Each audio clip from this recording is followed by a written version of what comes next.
Male plant वाला जो flower है वो भी डिप्लॉयड है, ठीक है। तो अब टिश्यूज की बात करते हैं, क्या क्या है उसकी कहानी। यहां पर हमारे पास न्यूसिलस होता है, nucellus, seed coat, sorry integument, nucellus integument, ये सब भी क्या होगा, डिप्लॉयड होगा।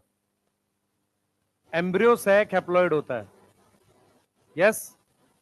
तो उसमें जो एंटीपोडल होगा वो इसके 2n का आधा होगा, तो एंटीपोडल हो गया n, सिनर्जिड भी n हो गया। ये वाली बात समझ में आ रही है सबको, n हो गया। अब ये जो जाइगोट बना, जाइगोट 2n है, तो जाइगोट से क्या बनता है, एम्ब्रियो। एम्ब्रियो भी क्या होगा, 2n। एम्ब्रियो में कॉटलिडन होता है और प्लूम्यूल और रेडिकल होता है, तो ये सारे क्या होंगे, 2n होंगे।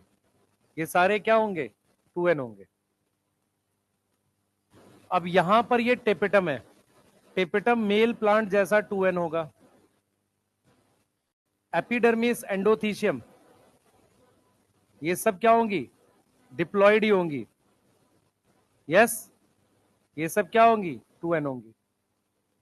पॉलन में मेरे पास जनरेटिव सेल, वेजिटेटिव सेल, तो मान लो ये जनरेटिव सेल है, तो जनरेटिव सेल n है और वेजिटेटिव सेल भी क्या है, n है। ये तब है जब प्लांट डिप्लॉयड है। दिक्कत कहां होती है, जब इनकी प्लॉइडी अलग अलग दे दे वो। मान लो आपको वो कह दे कि फीमेल प्लांट 4n है और मेल प्लांट 6n है, ऐसा कुछ दे दे वो, तो उसमें न्यूसिलस फीमेल प्लांट जैसा ही होगा, क्योंकि वो उसकी माइटोसिस से बना हुआ है। वो 2n होगा, सॉरी 4n होगा, सही है। इंटेग्यूमेंट क्या होगा, 4n होगा। इंटेग्यूमेंट क्या होगा, 4n होगा, ठीक है। जब 2n था तो एंटीपोडल, सिनर्जिड, एग, ये n थे, तो हमारे पास सिनर्जिड, एंटीपोडल, ये सब क्या है, 2n है। ये सब क्या है, 2n है। मेल प्लांट से टेपेटम 6n, क्या होगा, 6n, यही एपिडर्मिस होगा, एंडोथीशियम, ये सब 6n है। वेजिटेटिव सेल और जनरेटिव सेल 3n आएगा, समझ में आ रहा है, आधा हो गया उसका 6n का, ठीक है, क्लियर है। अब जरा वो बनाते हैं, जाइगोट। जाइगोट क्या आएगा, जल्दी बताओ। जाइगोट कैसे निकालेंगे, देखो 4n एग सेल से, 4n क्या है, एग, प्लस 2n जो है मेल गैमेट, यस। तो कितना आ गया, कुछ उल्टा हो गया ना, उल्टा हो गया है। यहां पर आएगा 2n प्लस 3n। ये क्या, 3n कहां से है, यहां से, ये गैमेट है, मेल गैमेट, यस। और यहां पर 2n क्या है, ये फीमेल गैमेट है, तो ये हो गया 5n। Endosperm 2n plus 2n, polar nuclei, ये दोनों क्या हो गए, पोलर न्यूक्लियाई हो गए। अगर 2n होता तो polar nuclei n plus n होते थे। अगर 4n है तो पोलर न्यूक्लियाई क्या होंगे, 2n प्लस 2n, और यहां पर मैंने को क्या जोड़ना है, 3n। कितना हो गया, 7n। किसको किसको नहीं समझ में आया कुछ भी, दोबारा बताता हूं, सुनो। अगर फीमेल प्लांट 4n है तो ये सारे डिप्लॉयड होते थे जब डिप्लॉयड प्लांट था। सिनर्जिड इसका आधा होगा, तो आधा क्या होगा वो, 2n। एग सेल वगैरह ये सब क्या होंगे, 2n होंगे।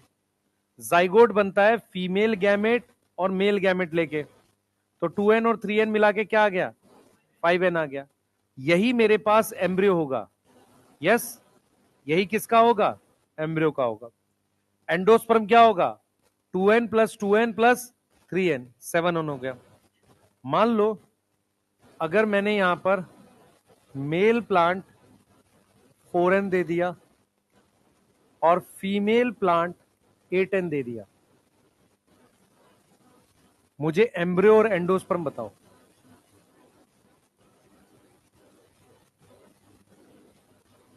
सीड कोट भी बताना है। हाँ भाई, एम्ब्रियो मेल प्लांट से क्या आएगा 2n प्लस यहां से क्या आएगा 4n, ये 6n हो गया।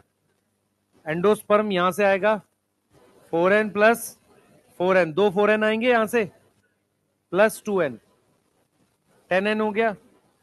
सीड कोट फीमेल प्लांट जैसा होता है,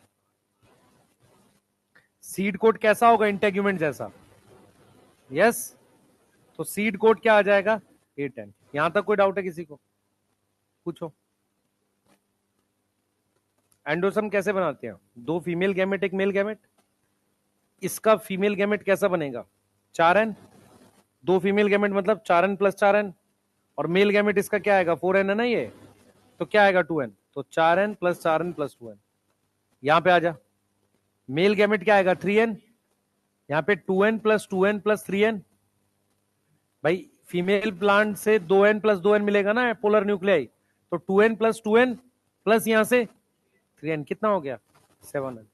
अब आ रहा है समझ, कर लोगे, हाँ या ना, ठीक है। हाँ भाई प्लॉइडी वाले क्वेश्चन, ठीक है। कल नहीं कराया ना, लास्ट टॉपिक था वो, ठीक है, परेशान ना हो। हाँ, मैं कुछ छोड़ूंगा तुझे पता नहीं चलेगा, पर ये भी ध्यान रख।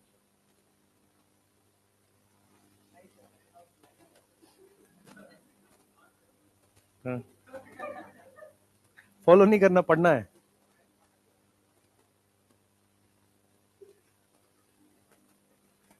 तू भाई यही पटना का है ना, कुछ लाया खाने के लिए क्या, चिप्स नहीं खाता हूं मैं।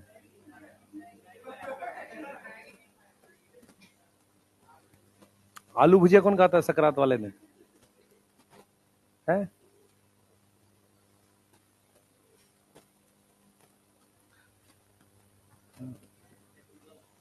वही फेस्टिवल सकरात भी बोलते हैं ना, क्या बोलते हैं, सकराती तो बोलते हैं, और क्या बोलते हैं तुम्हारे यहाँ। अरे मकर संक्रांति थोड़ी, घर पे तो सकरात बोलते हैं, तुम लोग क्या बोलते हो, सकराती बोलते होगे ना। हाँ खिचड़ी बोलते हो, और क्या, ठीक है। हैं तुम लोग क्या दही चूरा खाते हैं, अच्छा।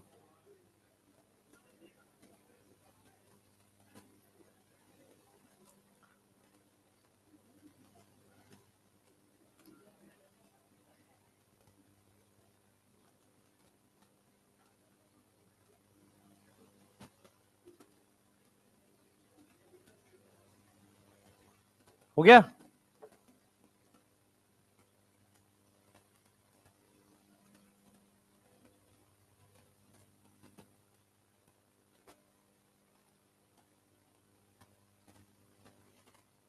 जल्दी करो जल्दी।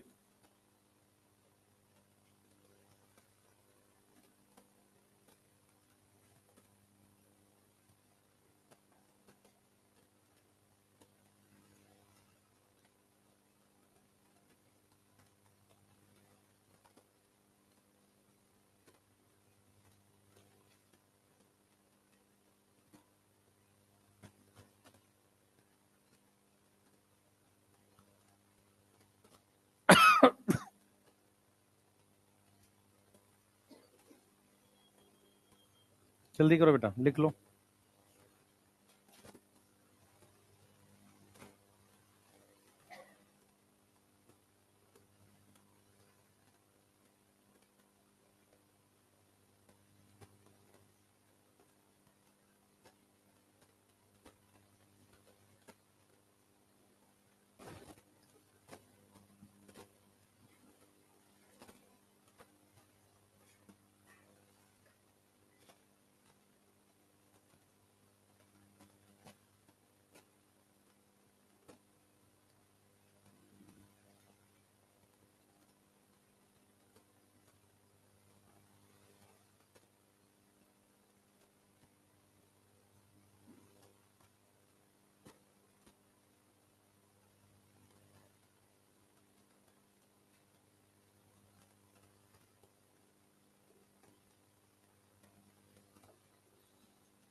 बेटा सीड कोट इंटेग्यूमेंट से बनता है, ठीक है।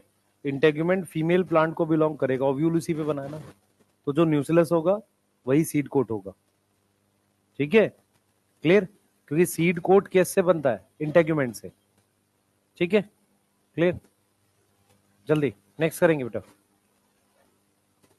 लिख लो जल्दी से, चले आगे।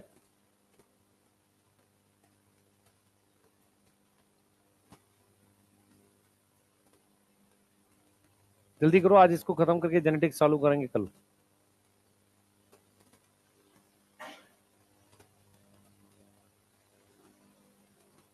आगे बिठाऊंगा कल से बेटा, टेंशन ना ले।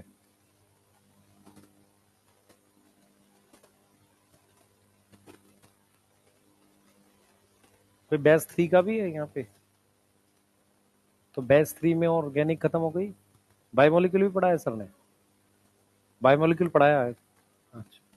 और बैच 4 में का कोई है बेटा, बैच 4 में क्या बचा है, अभी कुछ बचा है, ऑर्गेनिक पूरी खत्म, बायोमोलिक्यूल भी हो गया है। अच्छा 5 में कोई है, 5 का, 5 में क्या चल रहा है बेटा, अभी चल रहा है ना, ठीक है, तो उसमें भी मेरे ख्याल से ऑर्गेनिक 1-2 वीक में खत्म हो जाएगी, ठीक। और इनऑर्गेनिक का क्या स्टेटस है बैच 3 में, 3 की पूछ कर, ठीक है। इनऑर्गेनिक का इसका मतलब केमिस्ट्री सबसे पहले आपकी बैच 3 में ही खत्म होगी, है ना, क्योंकि फिजिकल चल ही रही है सर्वे सर के साथ, ठीक है।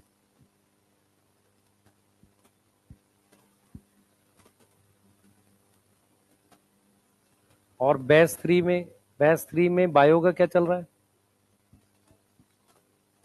फोटोसिंथेसिस चल रहा है।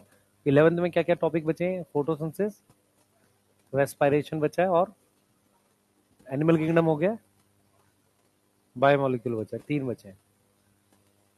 अच्छा, और 12th में जेनेटिक्स बची है, बायोटेक, बायोटेक और जेनेटिक्स बची है, और एवोल्यूशन, एवोल्यूशन हो गया,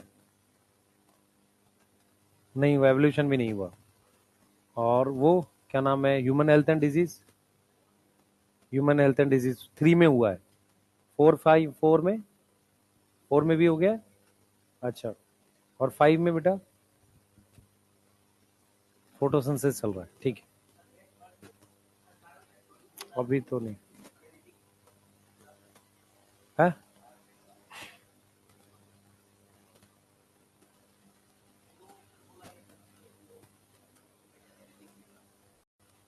तो तुझे उससे क्या करना है, पता नहीं अभी तो, कल कहाँ मर्ज हो रहा है कल,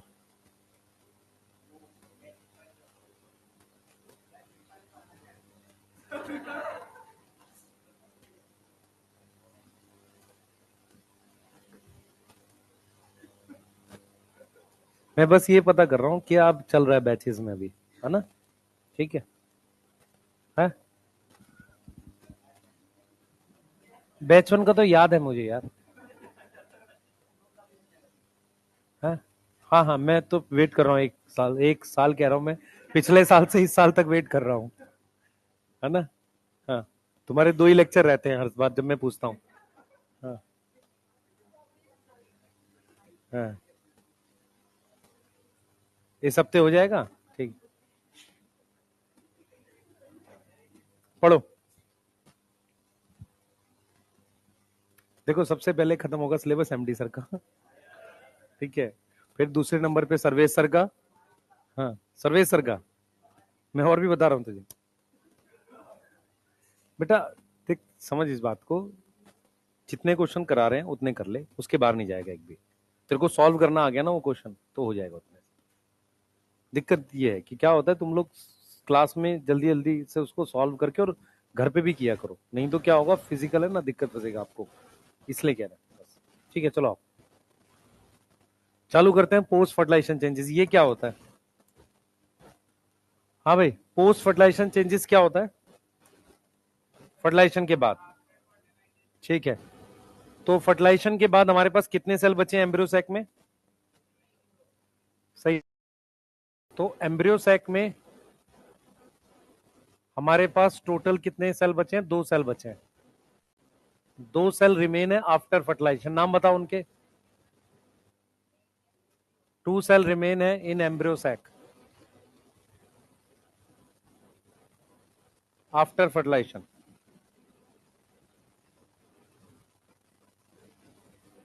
यस, उनके नाम है पीईसी और जाइगोट। ये 2 सेल बचे हैं।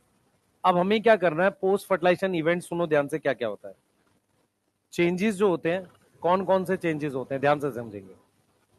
सबसे पहले पीईसी, पीईसी डेवलप होगा किसमें? एंडोस्पर्म में। कौन बताएगा डिफरेंस एंडोस्पर्म और पीईसी में? दोनों ट्रिप्लॉइड है। डिफरेंस पूछ रहा हूं। दोनों 3n है। डिफरेंस बताओ, डिफरेंस। दोनों 3n है। Difference, difference. वो सिंगल सेल है, ये मैनी सेल है। समझ में आ रहा है? दूसरा, zygote to embryo, difference. Zygote भी क्या है? सिंगल सेल है। एम्ब्रियो मैनी सेल है। तीसरा, ओव्यूल टू सीड बनेगा। सीड क्या होता है? थोड़ा बड़ा स्ट्रक्चर होता है ओव्यूल से। उसमें सीड कोट कन्वर्ट हो जाती है किसमें? सॉरी, इंटेगुमेंट सीड कोट में।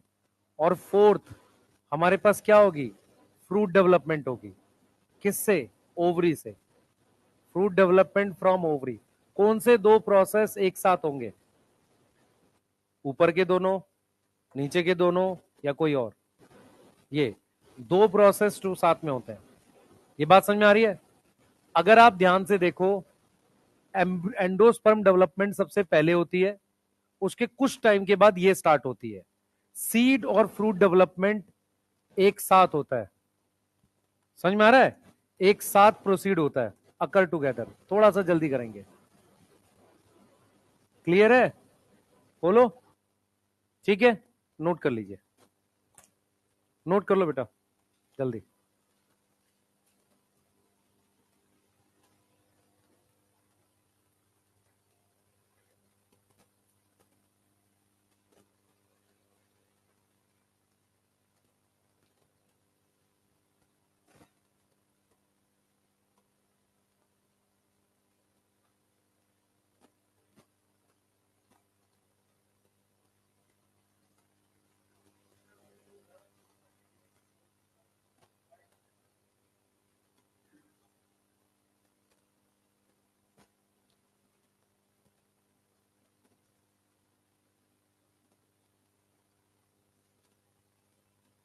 जल्दी करें, स्टार्ट करते हैं आगे।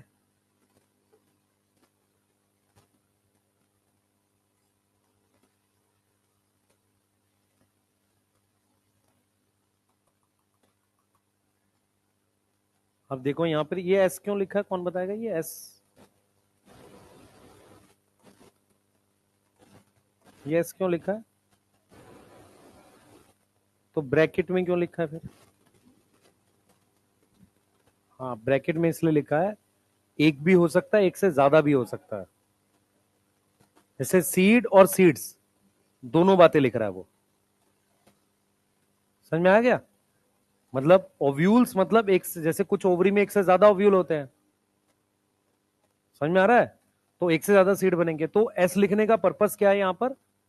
कि वो डायरेक्ट ओव्यूल्स और सीड्स नहीं लिख रहा है, उसको पता है एक भी होता है, सिंगल भी होता है। तो इसलिए उसने ब्रैकेट में क्या लिखा है?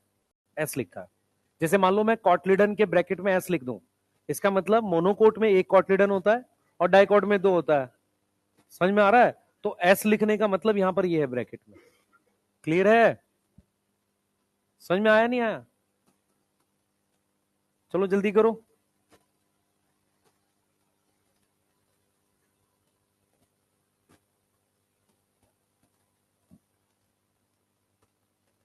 कल से जेनेटिक्स स्टार्ट हो रही है ना? तो नहा के आना भाई। हाँ, सही है। हाँ बेटा, उससे कुछ नहीं हो रहा है, नहा के आने से कुछ नहीं होगा, पढ़ना पड़ेगा, है ना? उससे कुछ नहीं होना। कोई दिक्कत नहीं है, अच्छी बात है, मत नहाओ कोई भी। ठीक है, आज नहाना था बस खिचड़ी वाले दिन, है ना? क्यों? हाँ, नहीं ठीक है, अच्छी। तुम लोग बेटा चाहे ना हो लगते वैसे ही हो, फायदा क्या है? पढ़ लो ना चुपचाप, है ना? हाँ, पढ़ लो। सही है, पढ़ लो। हाँ हाँ, हेडिंग डालो। सबसे पहला टॉपिक एंडोस्पर्म डेवलपमेंट पढ़ रहे हैं हम लोग। क्या पढ़ रहे हैं?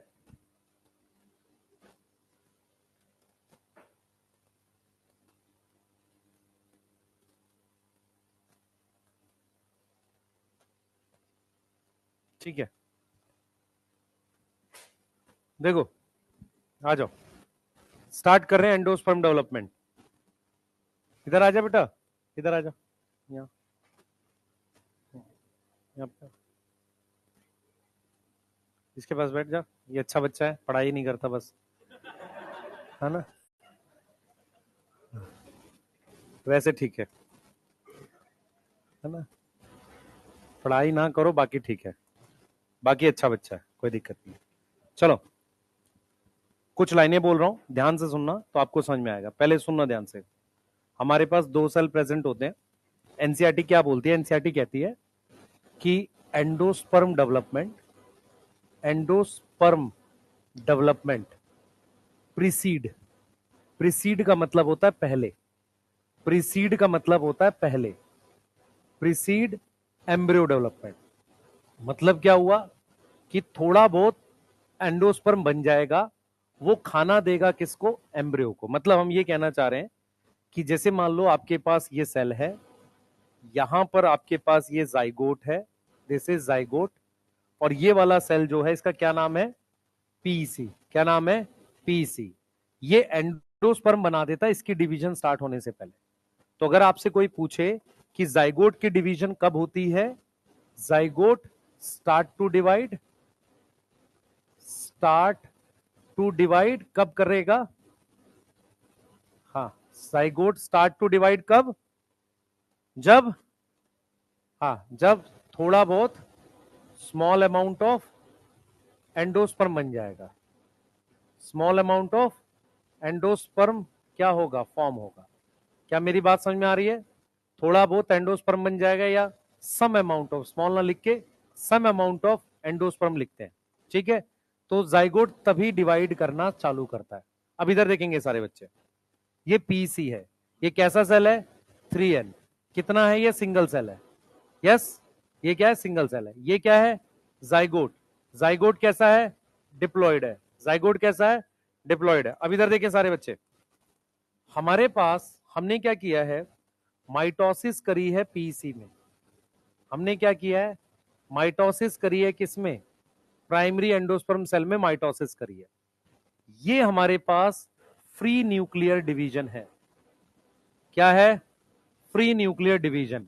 हमने कहीं और पढ़ी है फ्री न्यूक्लियर डिवीजन? किसमें?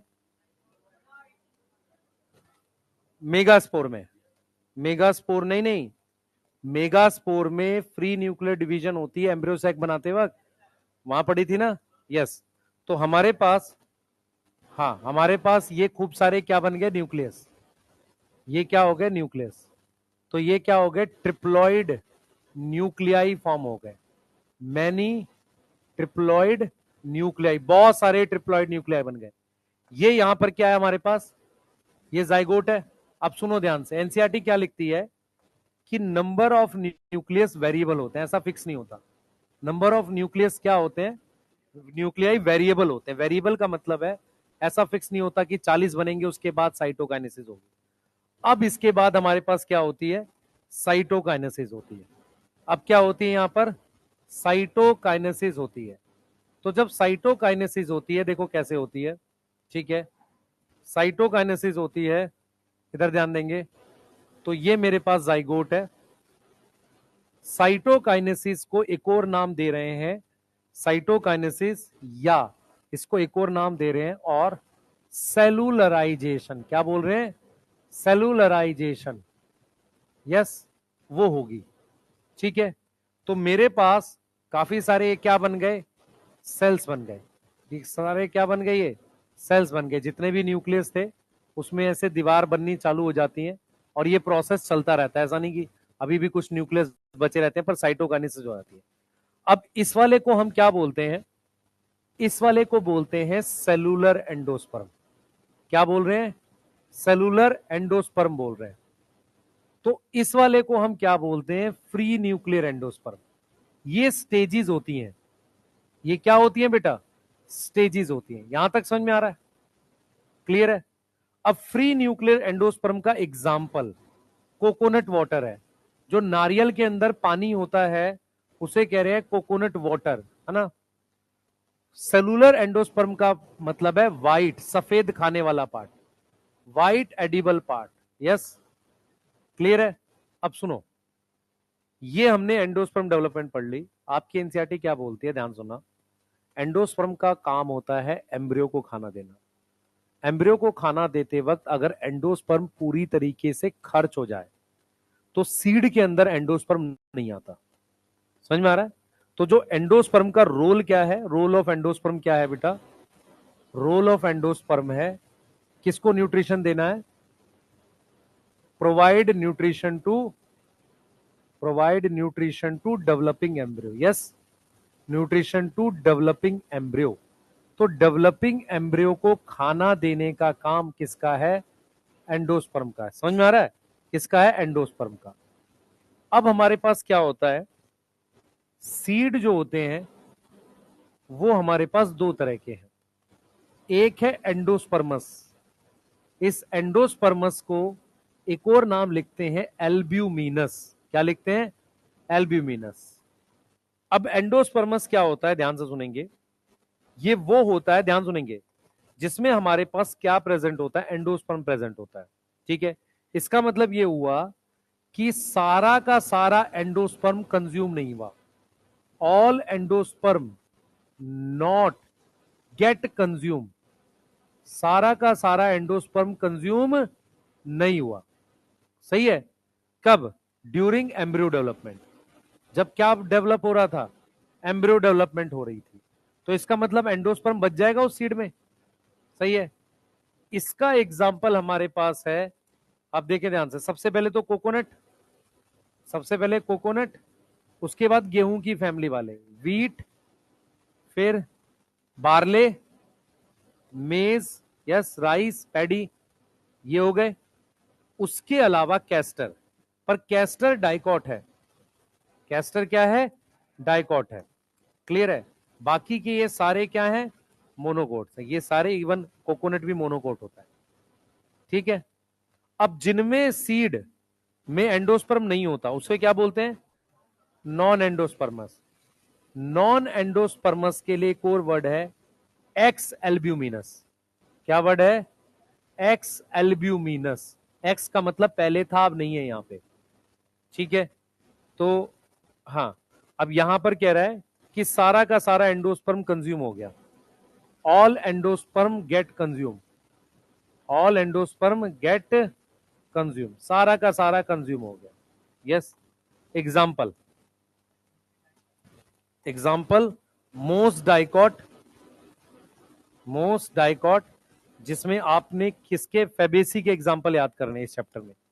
पी, बीन, ग्राउंडनट नहीं, वो एग्जाम्पल जो है यहां पे दे रखे हैं, ग्राउंडनट और ग्राम याद कर लो ज्यादा से ज्यादा। ठीक है? क्लियर? Most dicot. क्लियर? समझ में आ रहा है? और ऑर्किड जो क्या है? मोनोकोट है। यस, यहां तक समझ में आ रहा है? अब मेरी बात सुनो ध्यान से, बोर्ड पे ध्यान से सुनो। आपको एक चीज ध्यान रखनी है कि सेलुलर और फ्री न्यूक्लियर एंडोस्पर्म स्टेजेस हैं। समझो। दूसरी चीज क्या है बेटा, इसमें हम लोग टाइप ऑफ एंडोस्पर्म में वैसे शुरुआत पहले लिखवाते थे पुराने नोट्स में, सेलुलर, फ्री न्यूक्लियर, हेलोबियल। कोई क्वेश्चन नहीं आएगा, सिर्फ ये आएगा कि स्टेजेस हैं ये। ठीक है? और कोकोनट वाटर में क्या और इसमें। क्लियर? आज तक कभी आया ही नहीं क्वेश्चन वो सब। क्लियर है? क्योंकि नोट्स में हम लिखवा दें उससे कोई यूज नहीं है, वो आना भी चाहिए। क्लियर? क्वेश्चन इस टॉपिक से आएगा सिर्फ ये, या कोकोनट वाटर पूछेगा, वो आपसे एग्जांपल पूछेगा, आप प्रीवियस ईयर चेक करेंगे तो जब भी क्वेश्चन आया उसने एंडोस्पर्मस, नॉन एंडोस्पर्मस के एग्जांपल पूछे हैं, या ये बोला है कि कोकोनट वाटर क्या होता है, या सफेद पार्ट खाने वाला वो क्या होता है। यही पूछता है। उसके अलावा ये नहीं पूछने जाएगा कि टाइप ऑफ एंडोस्पर्म कौन से होते हैं, वो है ही नहीं आपके सिलेबस में। क्लियर है? ठीक है, क्लियर। पर ये दिमाग में आपके बैठ गया कि सीड, फ्रूट, एम्ब्रियो, एंडोस्पर्म, इन चारों में से सबसे पहले कौन डिवाइड करता है? एंडोस्पर्म। एम्ब्रियो से भी पहले, ताकि थोड़ा सा एंडोस्पर्म बन जाए एम्ब्रियो को खाना देने के लिए। क्लियर है? बोलो। ठीक है, बनाइए जल्दी से, जल्दी। प्रीसीड मतलब पहले है बेटा, जल्दी बोलो।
कर लो जल्दी से।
लिख लिया?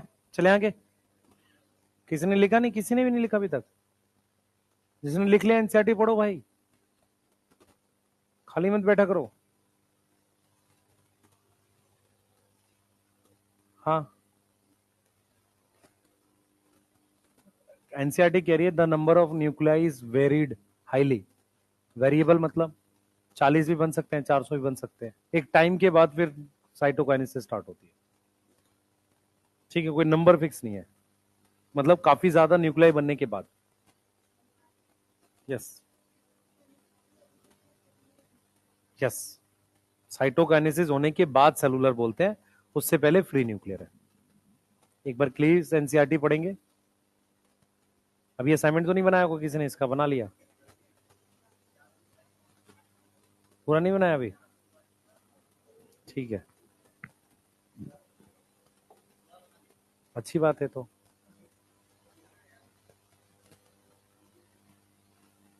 ठीक है, नहीं, टेस्ट में कितना आएगा अब तो टेस्ट 19 तारीख को है, आपका 26 को है।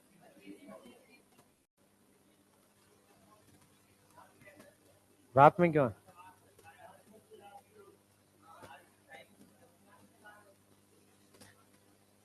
4 3 7 क्लास भी है क्या उस दिन? क्लास है उस दिन? अरे रुक तो जाओ यार, तुम शांति रखा करो ना। सर्वेश सर शायद उस दिन नहीं होंगे, सैटरडे को। 25 की बात कर रहा हूं मैं, अभी तो है पूरा 2 वीक है। पढ़ो बेटा, अभी तो अभी काफी फिजिकल पढ़ानी है सर को, पढ़ाई करो ध्यान से, है ना? हाँ हाँ, थोड़ा एंडोस्पर्म, पूरा एंडोस्पर्म मतलब कुछ बन जाएगा, क्योंकि उसको खाना देना है उसको, जाइगोट को। हाँ, किसी भी स्टेज कुछ बन जाना चाहिए। मतलब अगर पूछा जाए कौन पहले डिवाइड करेगा, जाइगोट या पीईसी? पीईसी पहले डिवाइड करेगा। यस भाई, लिख लिया? एनसीईआरटी पढ़ो जिन्होंने लिख लिया, जल्दी, टाइम ना खराब किया करो। टेंडर मतलब सॉफ्ट या अर्ली स्टेज वाला, जो अर्ली स्टेज में होती है उसे टेंडर बोलते हैं। सेलुलराइजेशन मतलब सेल साइटोकाइनेसिस हो रही है, ठीक है? जब भी आपको एंडोस्पर्मस का एग्जांपल आए तो आपने मेज, व्हीट, बार्ले, कैस्टर ये देखने हैं, ठीक है? हाँ,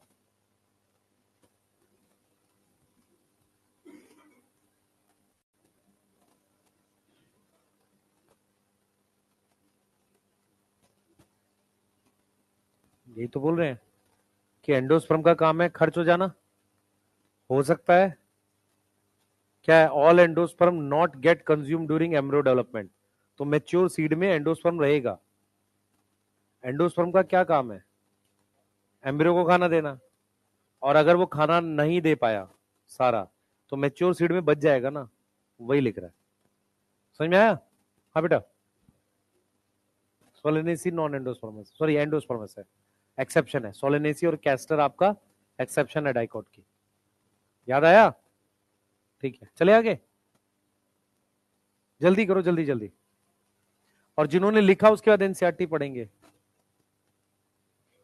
सेम, एंडोस्पर्मस का एक और नाम एल्ब्यूमिनस है, और नॉन एंडोस्पर्मस का एक्स एल्ब्यूमिनस या नॉन एल्ब्यूमिनस या नॉन एंडोस्पर्मस, तीनों वर्ड है सेम। एल्ब्यूमिन वर्ड स्टोरेज के लिए होता है। चलें जल्दी भाई, आगे चलते हैं, चलो।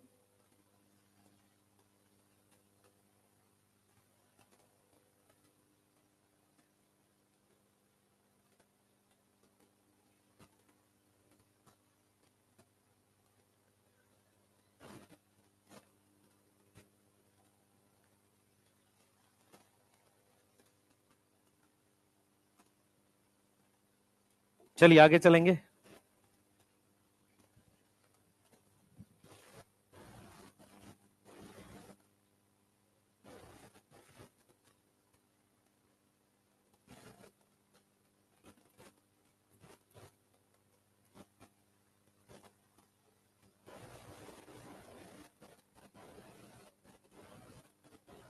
बेटा सोलेनेसी डाइकोट है पर एंडोस्पर्मस होती है, हैं?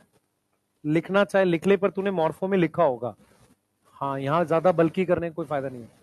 एम्ब्रियो डेवलपमेंट हेडिंग डालो। हमने यहां पर इस तरीके से बना रहे हैं, ये वाला एंड माइक्रोपाइल है। जाइगोट किस साइड बनता है? माइक्रोपाइल चलेजा, माइक्रोपाइल की तरफ। ये हमारे पास क्या है? जाइगोट है। और जाइगोट बन, अभी यहां पर मेरे पास एक ट्रिप्लॉइड टिश्यू बन चुका है, इसका नाम क्या है? एंडोस्पर्म। एंडोस्पर्म बन चुका है थोड़ा बहुत, ये मेरे पास जाइगोट है। डिफरेंस बिटवीन जाइगोट एंडोस्पर्म में, जाइगोट सिंगल सेल है, एंडोस्पर्म ट्रिप्लॉइड टिश्यू है। समझ में आ रहा है? अब मुझे जाइगोट को डिवाइड करना है। अब हम क्या करेंगे, जाइगोट को डिवाइड करेंगे। ठीक है, क्या करेंगे, जाइगोट को डिवाइड करेंगे। एम्ब्रियो डेवलपमेंट के लिए एक वर्ड होता है, क्या बोलते हैं उसको, एम्ब्रियोजेनी।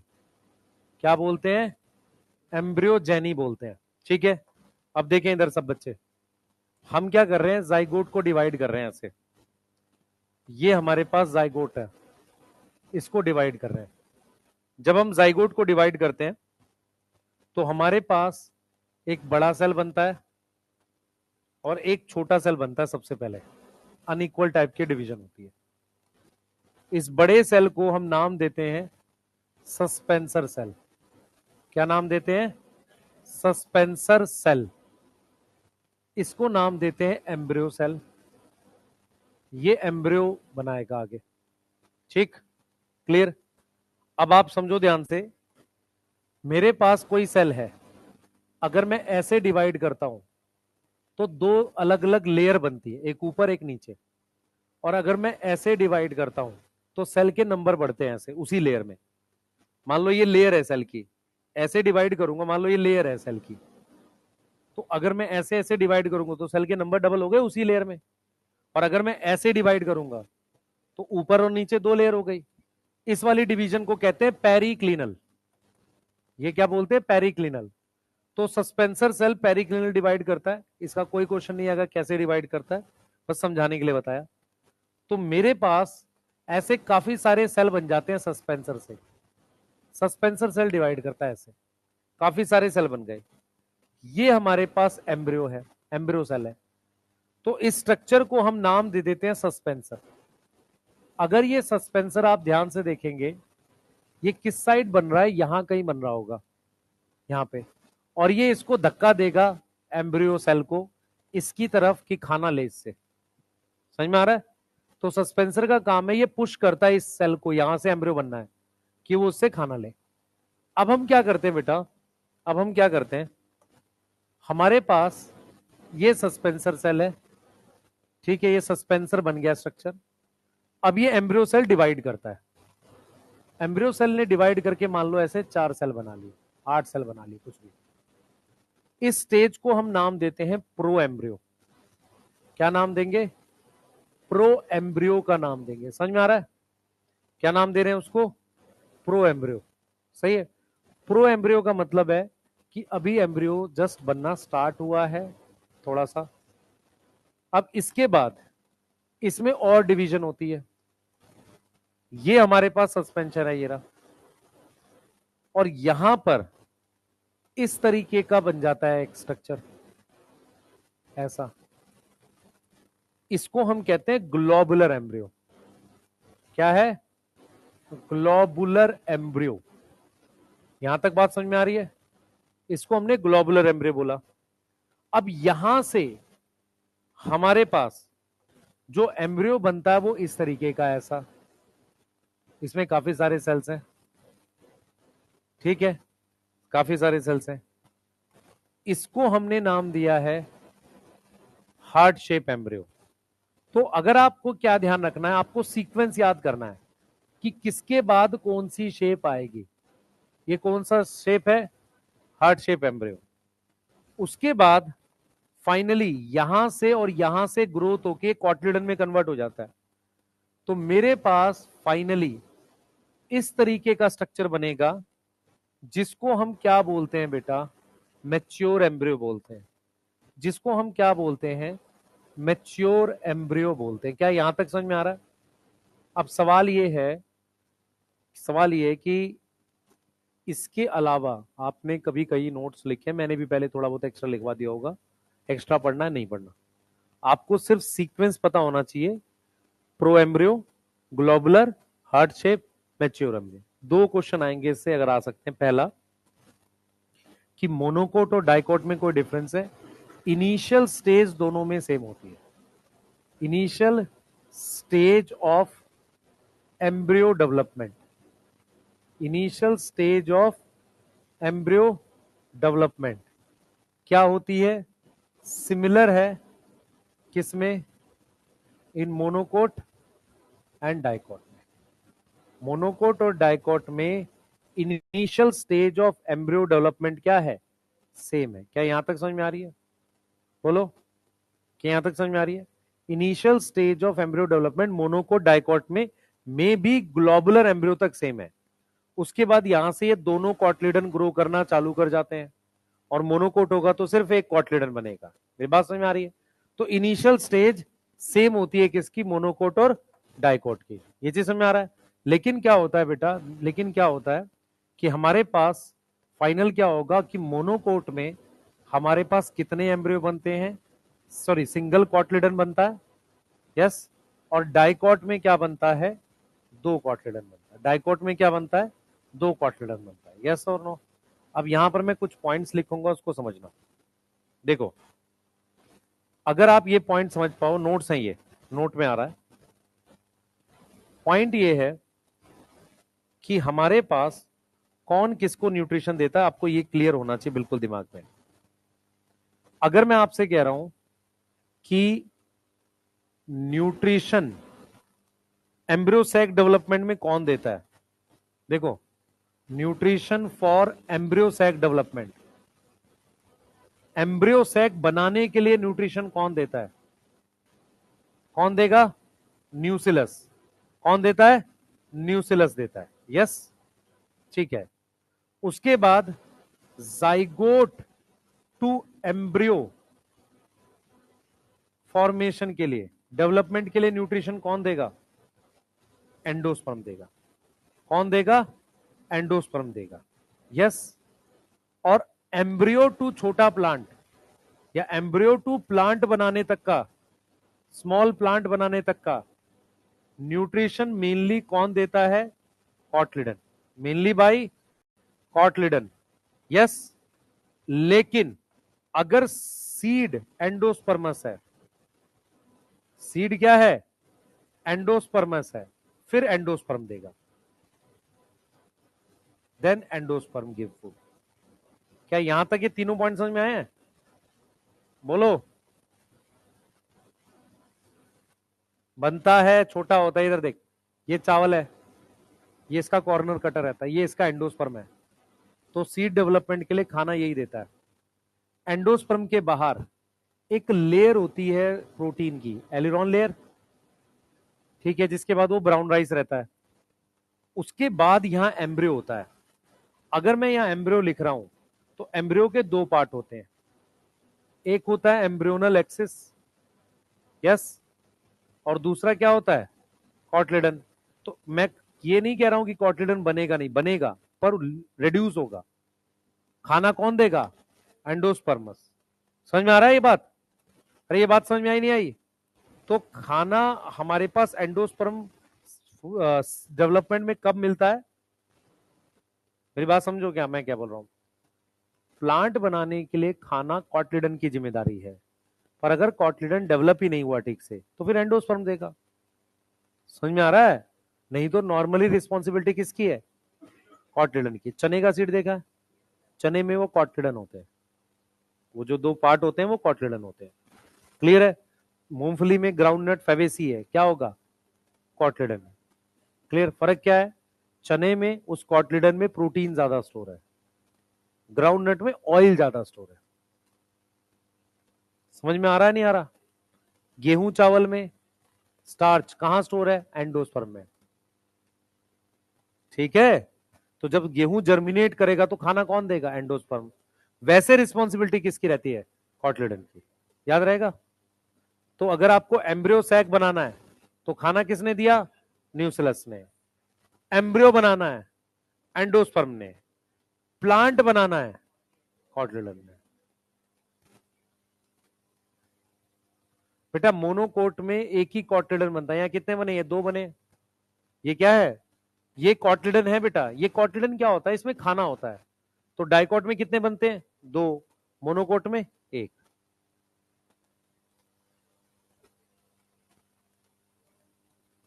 डाइकोट सीड जो होता है उसमें खाना इन दोनों कॉटलिडन में है।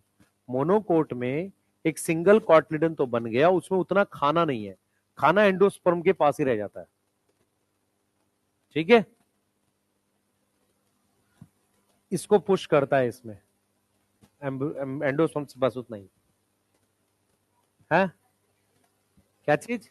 Brown rice. ब्राउन राइस मतलब ये चावल जो है इसके बाहर एक लेयर होती है, वो लेयर एल्यूरॉन लेयर होती है, उसको हटा देते हैं। हाँ बेटा, पॉलिश राइस कहते हैं जिसे। ऐसा कहीं लिखा नहीं है एनसीईआरटी में। एनसीईआरटी में सिर्फ लिखा है कि इनिशियल स्टेज सेम होती है, कुछ मेंशन तो है नहीं। ठीक है, तो हम उस चीज पे जाएंगे नहीं। नोट करो जल्दी से और एनसीईआरटी पढ़ेंगे। हाँ बेटा,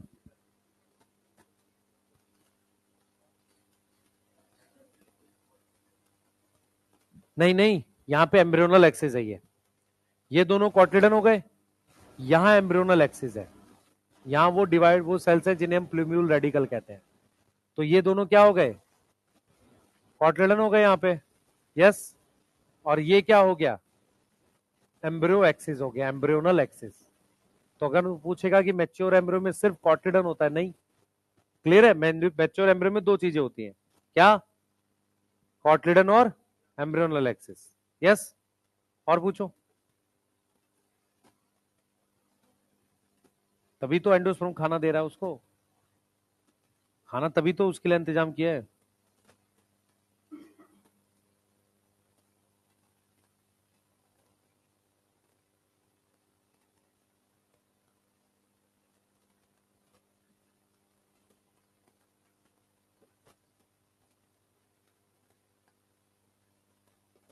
क्या चीज बेटा? ऐसे तो सारा, हाँ मोस्टली एंडोस्पर्मसिड मोनोकोटी होते हैं, एक्सेप्शन है कुछ।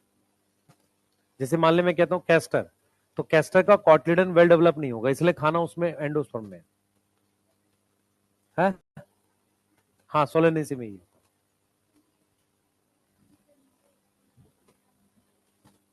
क्या चीज बेटा? मेरी बात सुन।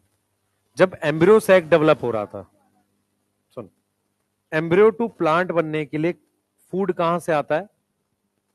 फूड में लिख देता हूं पूरी लाइन। फूड मेनली कहां से आता है? Food main come mainly by cotyledon, but जो सीड एंडोस्पर्मस होते हैं, तो एंडोस्पर्म खाना दे रहा, सीड नहीं। एंडोस्पर्म क्या देगा? फूड। हाँ, ठीक है।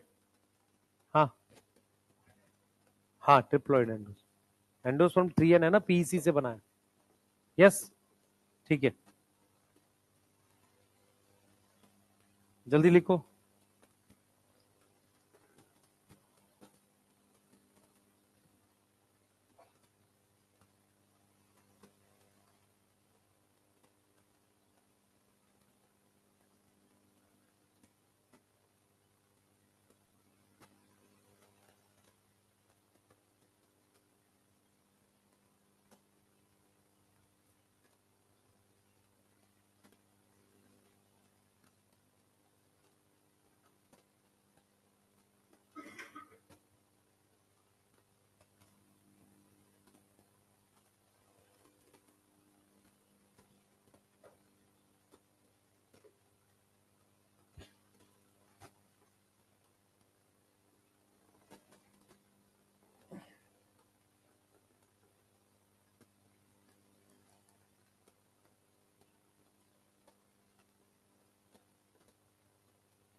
डाइकोट में खाना जो मेनली कॉटिलिडन जो देता है वो डाइकोट में देता है, मोनोकोट में एंडोस्पर्म देता है, पर एक्सेप्शन भी तो है कुछ।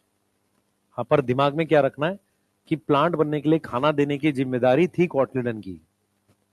अगर नहीं है तो फिर तो एंडोस्पर्म को देना पड़ेगा, क्योंकि एंडोस्पर्म बच गया।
चले आगे। एनसीईआरटी पढ़ ली सबने? अभी कर रहे ना, उसमें प्लूमियल रेडिकल बनाएंगे ना।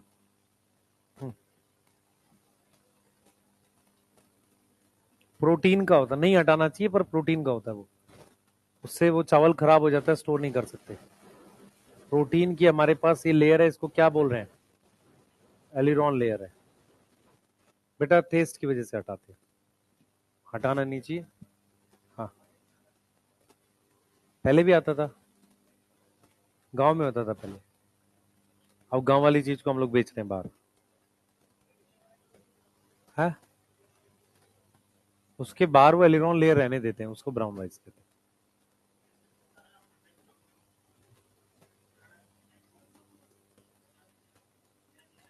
हाँ, क्या मतलब?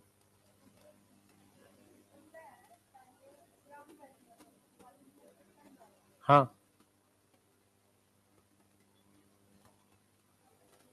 वो तो पॉलिशिंग में हटाना पड़ता है ना उसकी वो लेयर, टेस्ट नहीं अच्छा आता है। तुम खाते हो न्यूट्रिशन जाके, तो बाहर तुम लोग पैटीज और वो खाते हो, बात करो न्यूट्रिशन की, पढ़ाई करो चुपचाप। है नहीं? है कौन न्यूट्रिशन खाता तुम में से? है कोई नहीं खाता? है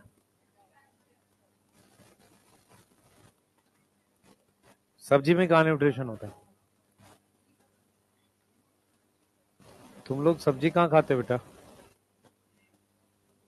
हाँ चलो, पढ़ाई कर भाई, तू बात नहीं कर। लिखो जल्दी से, बस लिख लिया, जल्दी करो। जिन्होंने लिखा एनसीईआरटी पढ़ लो, पूछ लो उसमें से कुछ, बैठे हुए आराम से कि होगा चैप्टर, बाद में वन शॉट देखेंगे इसका, यही जीवन में बचा तुम्हारे पास। हाँ,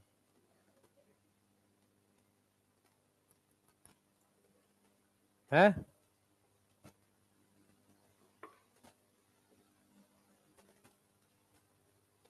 अब कुछ देखने की जरूरत नहीं, पढ़ाई करो चुपचाप, नोट्स पढ़ाई करो।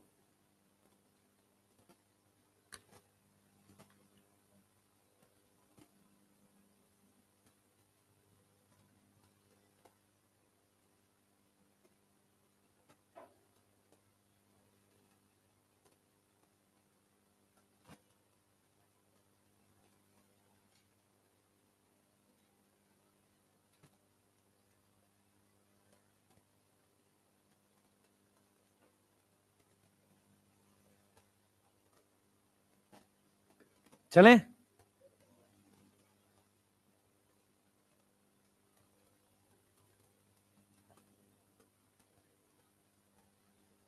लिख लिया? इसकी जरूरत नहीं है वैसे, आपने पहले लिखा होगा कहीं पे, ये जरूरत नहीं इसकी, राइस वाला। हाँ, ये वाला नीड नहीं है आपको लिखने की। आओ एम्ब्रियो पढ़ रहे।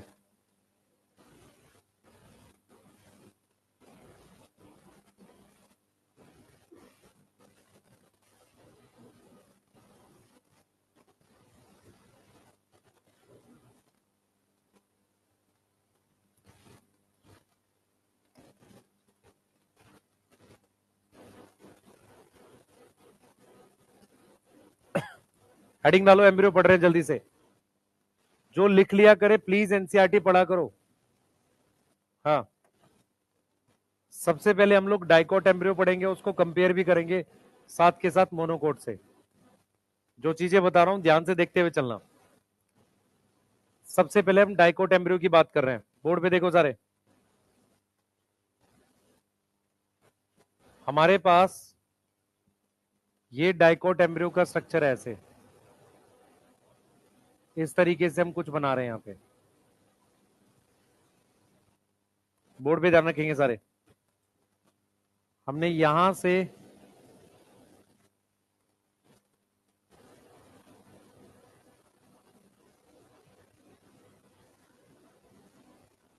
ध्यान से समझे, हमने क्या किया है बेटा, यहां से जो है ये जो स्ट्रक्चर हमने यहां पे बनाया हुआ है, बोर्ड पे ध्यान रखो, ये जो स्ट्रक्चर हमने बना रखा है ये कॉटलिडन है, ये क्या है हमारे पास, कॉटलिडन है। ठीक है, अब कहां से कहां तक एम्ब्रियोनल एक्सिस है पहले समझो। ये दोनों जो हमने बनाए ये क्या है, कॉटलिडन। कितने कॉटलिडन दिख रहे हैं सबको, दो दिख रहे हैं। यहां से लेकर यहां तक एम्ब्रियो एक्सिस है, सबको दिख रहा है। हाँ, ये पूरा यहां से लेके यहां तक एम्ब्रियो एक्सिस है। इस पॉइंट को कह रहे हैं, ये पॉइंट जो है इसको कह रहे हैं लेवल ऑफ कॉटलिडन। यहां तक समझ में आ रही है, इसको लेवल ऑफ कॉटलिडन कह रहे हैं, मतलब यहां पर कॉटलिडन अटैच है। अब यहां पर दो चीजें आपको दिखेंगी। अब यहां से जो ऊपर है ये वाला, और एक हमारे पास ये है, तो इसको कह रहे हैं एपिकोटाइल। इसको क्या बोल रहे हैं, एपिकोटाइल। तो एपिकोटाइल की डेफिनेशन क्या होगी, देखो हम लिखेंगे part of embryonal axis, part of embryonal axis above the level of cotyledon. ये समझ में आ रहा है, above the level of cotyledon. तो हमने क्या किया है, हमने क्या किया है बेटा, इसको बोला है एम्ब्रियो एक्सिस। यस, इसको क्या बोला है, एम्ब्रियोनल एक्सिस। यस, ठीक है। अब इधर देखना ध्यान से, यहां से लेकर यहां तक इसको हाइपोकोटाइल बोल रहे हैं। तो जो हाइपोकोटाइल है उसकी डेफिनेशन क्या लिखोगे, ऐसे लिखोगे पार्ट ऑफ एम्ब्रियोनल एक्सिस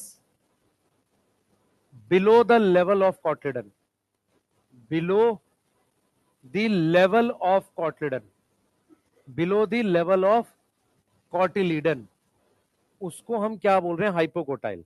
ठीक है, क्लियर। इसको हमने क्या बोल दिया, रेडिकल। रेडिकल क्या है, टिप ऑफ हाइपोकोटाइल। हाइपोकोटाइल की जो टिप होती है उसको रेडिकल कहते हैं, और ये क्या बनाती है, गिव रूट। क्या बनाती है, रूट। तो इसकी ये जो टिप है इसको क्या बोलेंगे, प्लूम्यूल। तो प्लूम्यूल जो है बेटा वो शूट टिप है, शूट टिप है, या आप लिख सकते हो टिप ऑफ एपिकोटाइल है। यहां तक समझ में आ रहा है, पहले बताओ बच्चे। अगर ये क्वेश्चन जो आएंगे डायरेक्ट डेफिनेशंस आएंगी, ये वाली डायरेक्ट डेफिनेशंस आएंगी, एपिकोटाइल हाइपोकोटाइल, एकदम डायरेक्ट डेफिनेशन आएगी। अगर आप ध्यान से देखो, एम्ब्रियो जो है वो दो चीजों का बना हुआ है। एम्ब्रियो में दो चीजें हैं, क्या क्या है, एक तो कॉटलिडन है जिसमें खाना स्टोर है, यस, और क्या है, एम्ब्रियोनल एक्सिस है, एम्ब्रियोनल एक्सिस है। एम्ब्रियोनल एक्सिस में दो चीजें हैं, क्या क्या, एपिकोटाइल और हाइपोकोटाइल। एपिकोटाइल में प्लूम्यूल है और हाइपोकोटाइल में रेडिकल है। क्या यहां तक समझ में आ रही है तुम्हें, क्लियर है। तो हमने यहां पर क्या लिखा है कि एम्ब्रियो में हमने कॉटलिडन और एम्ब्रियोनल एक्सिस लिखा है, क्लियर है। ठीक है, यहां तक क्लियर है, बताओ सही है, क्लियर। अब आते हैं जरा यहां पे, ध्यान सुनेंगे। हमने लिखा है कॉटलिडन और एम्ब्रियोनल एक्सिस, हम बात कर रहे हैं किसकी, एम्ब्रियो की। ठीक है, हमने यहाँ एपिकोटाइल लिखा है, यहाँ हाइपोकोटाइल लिखा है। अब थोड़ा सा आगे जाते हैं, हम बात करेंगे अब मोनोकोट एम्ब्रियो की। हम किसकी बात करेंगे, मोनोकोट एम्ब्रियो की। अब ध्यान से सुनना, जब आप बात करते हो मोनोकोट की, तो मोनोकोट्स में जो एग्जाम्पल्स आपके सिलेबस में हैं, एक है ग्रासिस, यस, एक है लिली की फैमिली। याद आया, लिली की फैमिली में कौन कौन आ रहा है, लिली, कॉलचिकम, याद आ रहा है, और फिर ऑर्किड्स आते हैं। ये सब मोनोकोट हैं, ठीक है, क्लियर है। अभी हम मोनोकोट का एम्ब्रियो बता रहे हैं, फिर उसमें से ये बताएंगे कि ग्रास में कौन सा मिलता है। अभी हम किसका एम्ब्रियो बता रहे हैं, मोनोकोट का एम्ब्रियो बता रहे हैं। अब देखो, मोनोकोट के एम्ब्रियो में हमने कुछ इस तरीके से स्ट्रक्चर बना दिया, ऐसे इस तरीके से बना दिया, और यहां पर हमने इस तरीके से कॉटलिडन लगा दिया। ठीक है, अगर आप ध्यान से देखो, एम्ब्रियोनल एक्सिस को अगर सीधे रखो तो कॉटलिडन दोनों तरफ है। तो अगर आप ध्यान से देखोगे, एम्ब्रियोनल एक्सिस कहां प्रेजेंट है, उसके बो कॉटलिडन क्या है, ये both side of embryonal axis है। यस, ये बोथ साइड है क्या, एम्ब्रियोनल एक्सिस के। क्या मेरी बात समझ में आ रही है?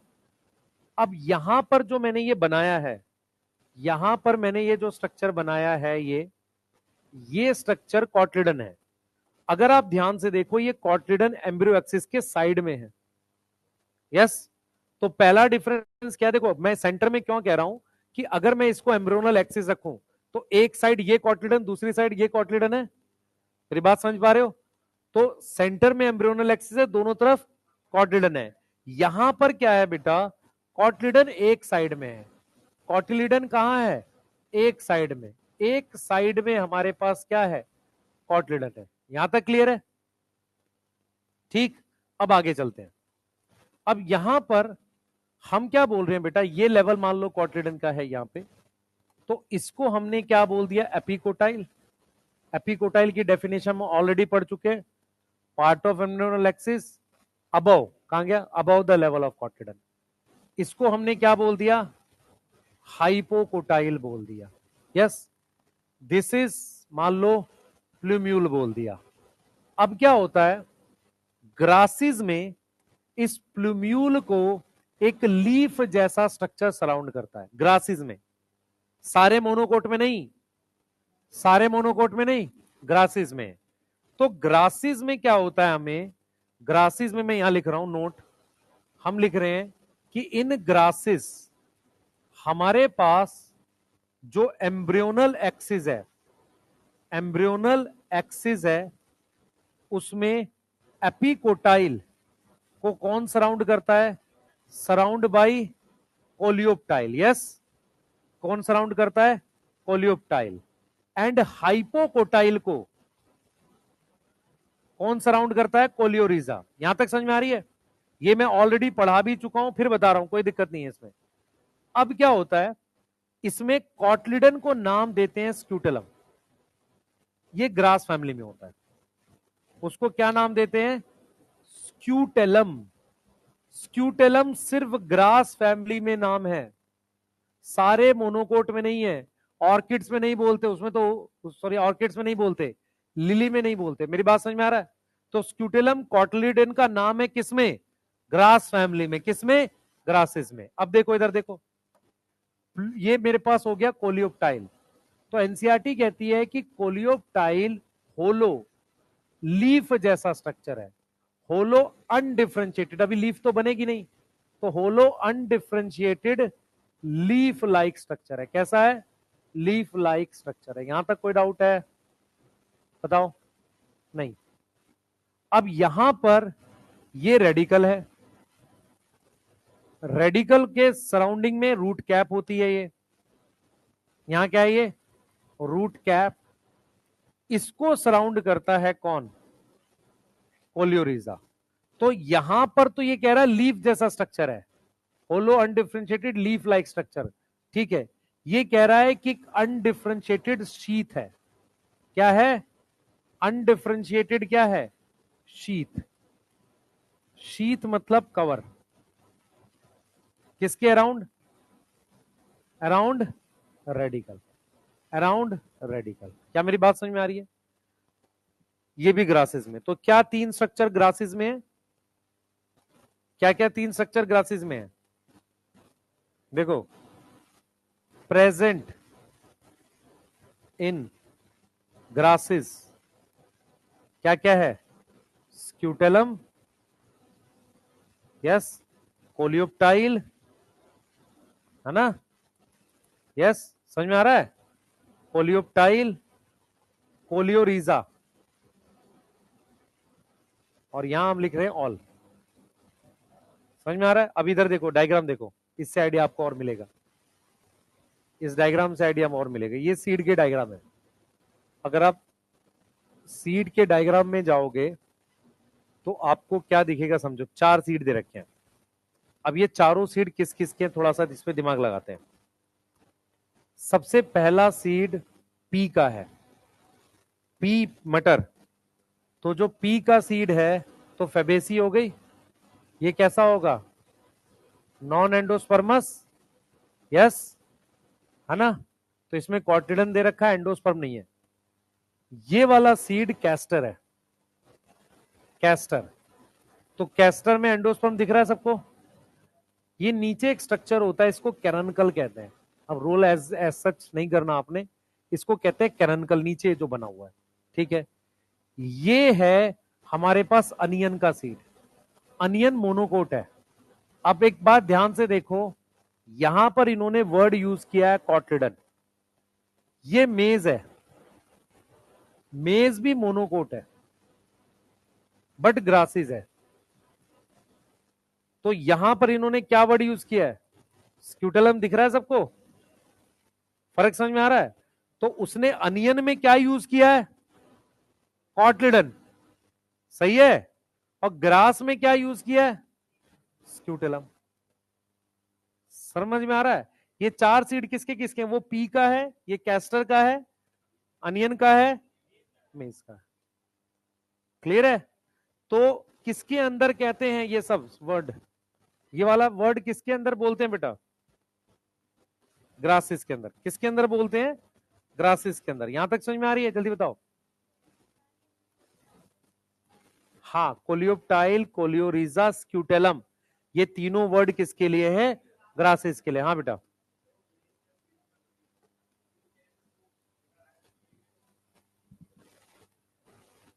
भाई मेज के सीड में ये तेरे पास एंडोस्पर्म है। यस, एंडोस्पर्म की बाहर वाली लेयर ये लेयर कौन सी है? एलिरॉन है। एनसीईआरटी ने लिखा है कि and and sorry seed coat और ये आपस में फ्यूज होती है, एलिरॉन लेयर हो गई। यस। अब ये कॉटलिडन था, इसका नाम क्या हो गया? स्क्यूटेलम। तो ये एक साइड में इसके एम्ब्रियोनल एक्सिस के। तो ये रेडिकल है, ये क्या है? कोलियोरिजा। ये प्लूम्यूल है, तो ये क्या है? कोलियोप्टाइल है। ये एम्ब्रियोनल एक्सिस हो गया। इसके साइड में ये क्या लगा हुआ है? कॉटलिडन, जिसको हम क्या कह रहे हैं? स्क्यूटेलम। ठीक है, क्लियर है? यही सीड है, यही फ्रूट है। क्या नाम बोलते थे इसे? कैरियोप्सिस। किसी को याद आया? कैरियोप्सिस नोट करो चलो। लिली मोनोकोट है बेटा, अनियन लिली सेम फैमिली में आता है।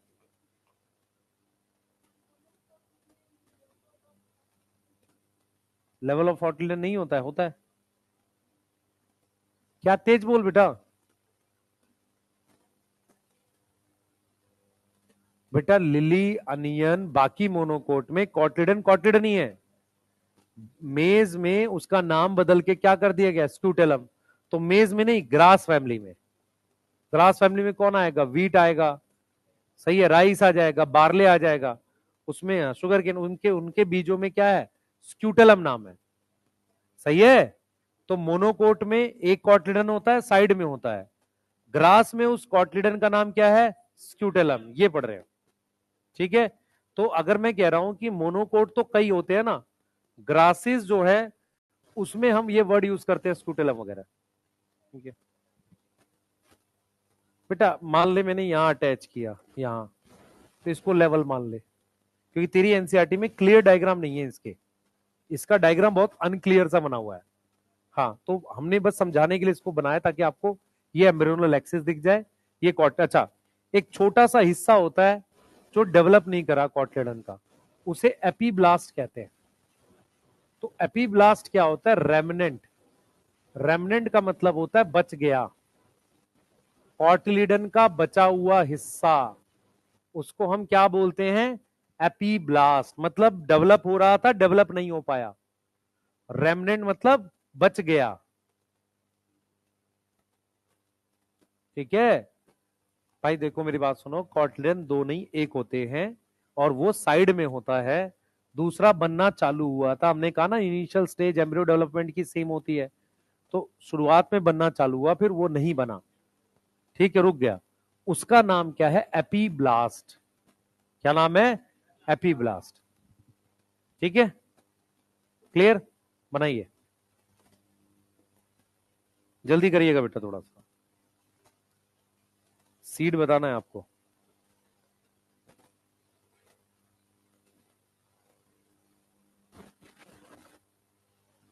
क्या चीज बेटा,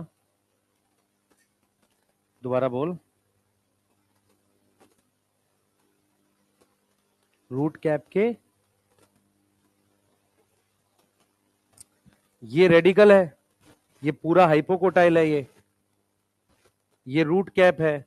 इस शीट का नाम कोलियोरिजा लिखा नहीं हमने, इसका नाम क्या है, कोलियोरिजा। और कोलियोरिजा और कोलियोप्टाइल सिर्फ किस में होता है, ग्रासेस में।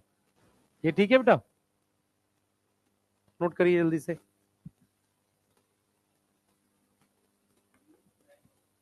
लीफ बनने से पहले असल में क्या है, हाँ, जो कोलियोप्टाइल है वो लीफ नहीं है, लीफ बनाएगा फ्यूचर में जब सीड जर्मिनेट करेगा। अभी ये किसके अंदर है, सीड के अंदर, सीड के अंदर है ना, तो इसलिए प्राइमोडिया है ये। जब प्लांट बनने लगेगा ना तो ये लीफ बनाएगा कोलियोप्टाइल, इसलिए इसको क्या बोल रहे हैं, लीफ प्राइमोडिया। ऐसे ही वो जो फ्लावर की बड थी वो क्या था, फ्लावर प्राइमोडिया था। याद आ रहा है, बड बताई थी ना आपको, पहले बन जाता है फ्लोरल बड। यस, और कोई कुछ पूछो, जल्दी करो जल्दी।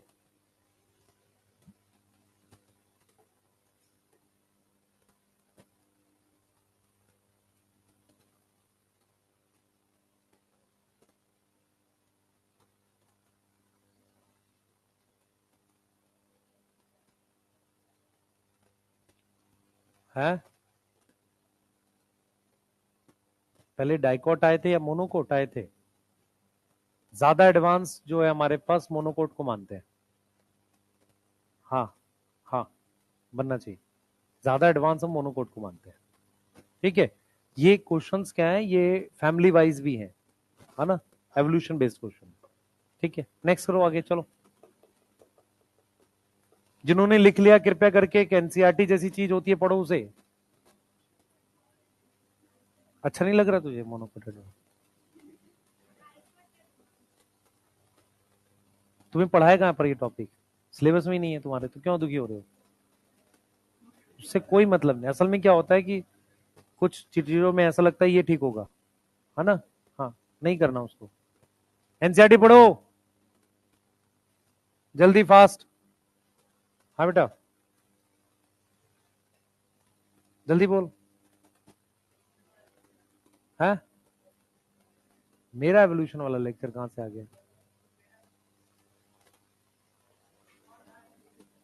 वो कहीं पढ़ा होगा टेलीग्राम पे, मुश्किल से मिलेगा। है,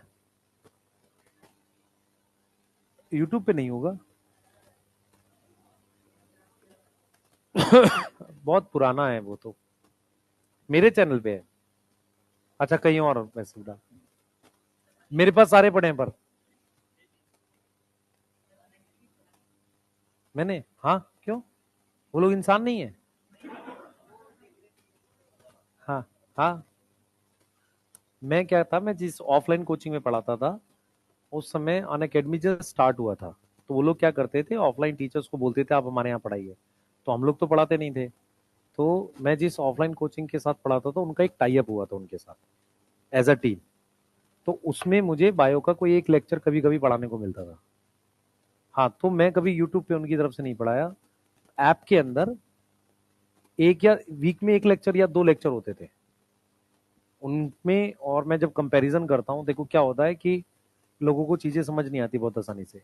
उनमें क्या गड़बड़ मुझे फील हुई थी, उनमें क्या होता है कि जैसे हम ऐप में चले गए, टीचर को ये होता है पढ़ाओ, अब बच्चा जो है उन्होंने खुला छोड़ रखा है, खुला छोड़ रखा है मतलब उसके कोई बैच नहीं है, सब्सक्रिप्शन लेने के बाद वो किसी भी बैच में एंटर कर सकता है। उससे नुकसान क्या होता है, टीचर को पता ही नहीं है बच्चा कल आएगा नहीं आएगा, आज जो आया वो 9th का बैठा है कि 12th का बैठा है ये भी नहीं पता,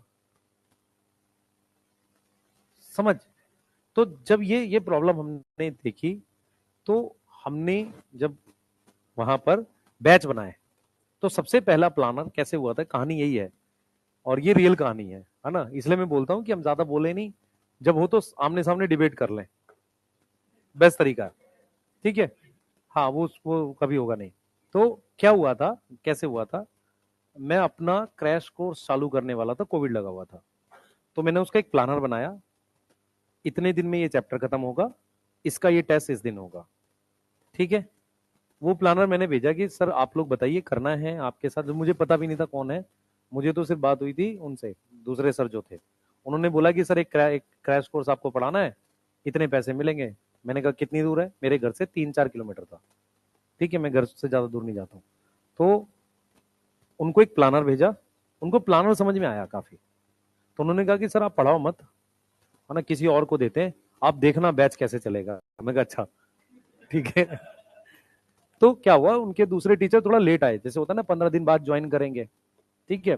अब चाहे कोई कुछ भी बोलता रहे, आप सब बीच में आए थे छोड़ के, दूसरे के टीचर तो बीच में आए थे सबके, ठीक है।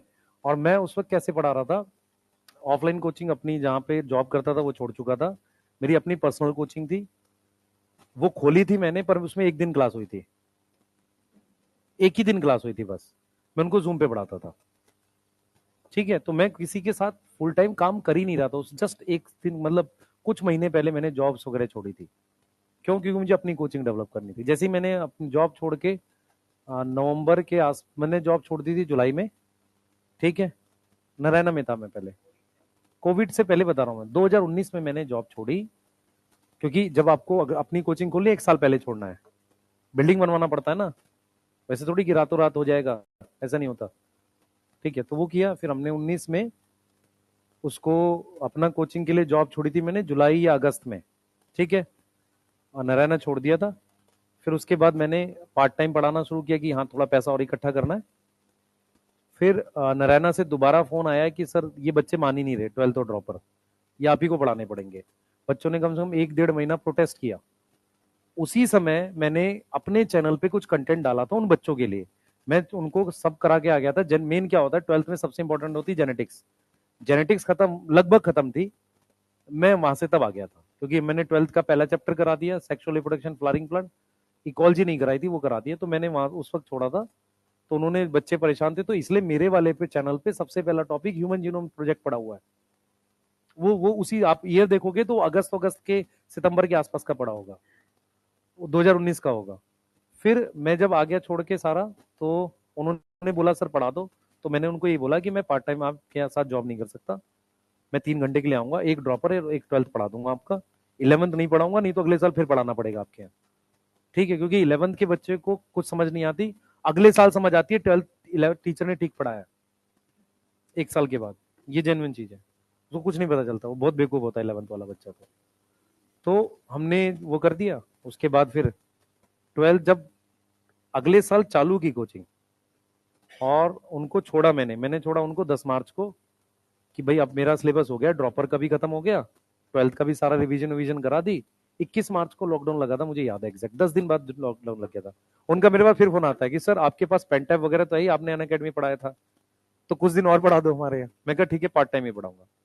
तो मैं 5 से 6 कोचिंग में पार्ट टाइम काम करता था, क्योंकि घर से काम करना है। तो मैं चेयर और टेबल पे सुबह बैठ जाता था, सारी कोचिंग के ड्रॉपर पढ़ाता था, ठीक है, जो जहां मिल जाए, ठीक है। फिर मैंने अपना 11th लॉन्च किया। कैसे, मेरे अपने बच्चे बहुत सारे थे मेडिकल कॉलेज में, बहुत सारे का मतलब मैक्सिमम 500 होंगे। मैं एक साल में 10 या 15 डॉक्टर ही बना सकता हूँ, या 20 बना सकता हूँ। मान लो मैं 600 बच्चे पढ़ाता हूँ, एक बैच से 10 सिलेक्ट हो रहा है, समझो, तो 60 सिलेक्ट होगा एक साल में, या 70 सिलेक्ट होगा। तो 10 साल अगर हमने पढ़ाया, या 6 साल हमने, या 10 साल पढ़ाया है, तो 600 ही तो बच्चा हुआ। हजारों डॉक्टर हो ही नहीं सकते, इम्पॉसिबल है, सब झूठ है। बहुत फेंकता है सब लोग यार, मतलब मैं क्या ही बोलूं, इतना फेंकता है सब लोग कि मतलब क्या बोलेंगे उसको। तो हमने कुछ नहीं किया, हमने अपने बच्चों को नंबर भेजा कि आप एक काम करो, मैं एक कोर्स लॉन्च कर रहा हूँ 11th के लिए, और आप क्या करिए, अपने जो भी भाई बहन हो, अपने मेडिकल कॉलेज के ग्रुप में डाल दीजिएगा। तो मैंने 40 बच्चों का 11th का बैच बना लिया था, जब तक कोविड पीक पकड़ रहा था, मतलब बंद था लेकिन पीक पकड़ रहा था, क्योंकि पहली बार आके ठीक हो गया था थोड़ा सा। हाँ, फिर मेरे पास फोन आया था सर लोगों का कि सर एक ड्रॉपर पढ़ा दो। मैं अपना चालू करता पर्सनल, उससे पहले उनका फोन आया था कि सर पढ़ा दो। मैंने उनको ये बोला, मैं सर मैं अपना चालू करूंगा, फिर मैं बंद नहीं करूंगा, चाहे कुछ हो जाए। तो फिर 3 दिन बाद उनका फोन आया, सर एक बार मिलते हैं। तो मैं मिला, प्रॉपर बात हुई। फिर उन्होंने कहा सर आप पढ़ाओ मत, आप ना मेंटर रहना इस बैच के। मैंने कहा ठीक है। तो उनका टीचर ही नहीं था पहले दिन, जब क्लास चालू हुई पहले दिन मुझे पढ़ाना पड़ा। मैंने 4 क्लास में सेल साइकिल पूरा करा दिया था। केमिस्ट्री वाले मास्टर लगे हुए 20 दिन हो गया, मोल कॉन्सेप्ट चल रहा है, समझ ही नहीं आ रहा हो क्या रहा है बच्चे को, वो बहुत स्लो पढ़ा रहे हैं। दूसरे आए तो उन्होंने ऑर्गेनिक पढ़ाई थी, पहले क्लास में बनाना बॉन्ड पढ़ा के आए थे, मुझे सारा याद है। बच्चे को समझ ही नहीं आया क्या हुआ। ये स्थिति रियल बता रहा हूं, ऐसा नहीं कि सिस्टम रातों रात बनते हैं। पर मैं श्योर था, क्योंकि जब मैं अक्टूबर पढ़ा रहा था उस वक्त मैक्सिमम ड्रॉपर का बच्चा कुछ पढ़ा हुआ बैठा था। तो 4 से 5 क्लास में हमने सेल साइकिल कराई, किसी और ने प्लांट किंगडम का पहला लेक्चर पढ़ाया, ठीक है। फिर उनको मना हो गया कि आप रहने ही दो, फिर मैंने प्लांट किंगडम फिर वहां से कंटिन्यू करा। 15 दिन में मैं 3 चैप्टर करा चुका था। तब तक वो सारा बैच मतलब वैसा हो गया था। और सबसे ज्यादा उस बैच का प्रमोशन हुआ था, बच्चे लिखते थे कोरा पे, उसमें कोरा बहुत चलता था। हाँ, उसमें कोरा करके कोई साइट है ना जो जहाँ पे हाँ लिखते हैं, रिव्यू लिखते हैं, वो रिव्यूज चलते थे उसमें। तो वैसे है सारा, मतलब मामला वैसे ही था। बहुत इनिशियल स्टेजेस में थे प्लानर। तो हम डिफरेंस कहाँ देखते हैं, हमको ऑलरेडी पता था, मैं ऐसे सिस्टम में पढ़ा चुके हैं ऑनलाइन में जहां पर बैच नहीं है। जैसे क्या होता है कि अनअकैडमी में बैच नहीं है, तो उसको दिक्कत कहाँ होती है कि बच्चे को पता ही नहीं कि उसका सिलेबस कौन कराएगा मास्टर। वो कभी इस बैच में पढ़ रहा है, कभी उस बैच में, ये दिक्कतें हैं बेटा। बैच होना, स्ट्रक्चर होना जरूरी होता है। और ये हम हमेशा बिलीव करते हैं, स्टार्टिंग में ही हमने बनाना चालू कर दिया था। सबसे बड़ी दिक्कत थी डीपीपी नहीं थी वहां पे किसी के पास। तो डीपीपी के स्टार्टिंग के क्वेश्चन मेरे अपने पड़े हुए हैं बैचेस में, तो किसी के पास थी नहीं। और बॉटनी जूलॉजी की भी हम ही बनवा रहे थे उस वक्त। तब कुछ टीचर्स ने ज्वाइन किया था, जो वहां पे फाउंडेशन पढ़ाती है समृद्धि मैडम, वो डीपीपी बनाती थी उस वक्त, वही बहुत पुरानी है। वो जो फाउंडेशन की एक टीचर है वहां पे 10th क्लास की, हाँ, वो डीपीपी पढ़ाती हैं, बनाती थी वो। और एक यहाँ पे पटना में सदफ मैम थी, जिन्होंने पटना में स्टैब्लिश किया उनका सेंटर, वो दोनों लोग डीपीपी बनाते थे। फिर और ये इतना तेज हुआ था, विद इन 1-1.5 महीने में दूसरा तीसरा बैच तक आ गया था। बहुत फास्ट हुआ सारा, बहुत। क्या चीज मेन क्या देख, क्लियर है, अगर मेरी अपनी कंपनी है मैं किसी पे ट्रस्ट नहीं करूंगा, कोई भी आ जाए, सिंपल सा लॉजिक है। तो वो उनका अपना तरीका, हमें उससे कोई मतलब नहीं। कैसे कर दें भाई तुझे, यही तो मैं समझाने की कोशिश कर रहा हूँ। आप लोग समझते इतना आसान नहीं होता। जैसे मैं तेरे से कहूँ तूने एमबीबीएस कर लिया, क्लिनिक खोल ले, जाएगा वहां पे जगह लेने ना, तो कहेगा कि इतना पैसा लगेगा, पहले सिक्योरिटी दो। ये इतना आसान नहीं है चीजें। ये आपको लगता है आसान है कि ऐप के अंदर क्लासेस चला पाना बहुत मुश्किल काम है। हर दूसरे दिन ऐप फटा रहेगा, ये मुश्किल होता है, इसके लिए टाइम लगता है। अब ये टाइम आपके पास कम होता है, जब आप निकलते हो ना तो उस वक्त 1-1.5 महीने का टाइम होता है, उसमें ऐप नहीं बनेगा। ऐप बनने के लिए, ढंग का ऐप बनने के लिए 6 से 7, सोचो जिस कंपनी के साथ हम फर्स्ट टाइम उन्होंने ऐप दिया हमें बना के, उनके ऐप में 6 महीना लगा था। आपको याद होगा, उसमें कमेंट नहीं थी पहले। हाँ, उनका ऐप हमने ठीक धीरे धीरे धीरे करके कराया। तो ये सारी स्टेजेस में चलती है। 2-3 चीजें जो अच्छी हुई उनके साथ, पीडब्ल्यू के साथ खासकर, प्रतीक सर ऑलरेडी ऐप बना चुके थे, और वो कई दूसरी कोचिंग को, जैसे खान सर को दिया हुआ था उन्होंने। हाँ, खान सर के पास उन्हीं का ऐप था। तो खान सर तो मतलब बहुत जल्दी से, अचानक से कोविड टाइम में अच्छा कर गए। और वो मेरे को बताते थे सर एक मस्त आदमी से आपको मिलवाऊंगा, आप मिलकर खुश हो जाओगे। मैं कौन है, कह रहा अभी अजमेर शरीफ गए हैं, जब आएंगे तो मैं एक बार मिला हूँ खान सर से वहीं पर।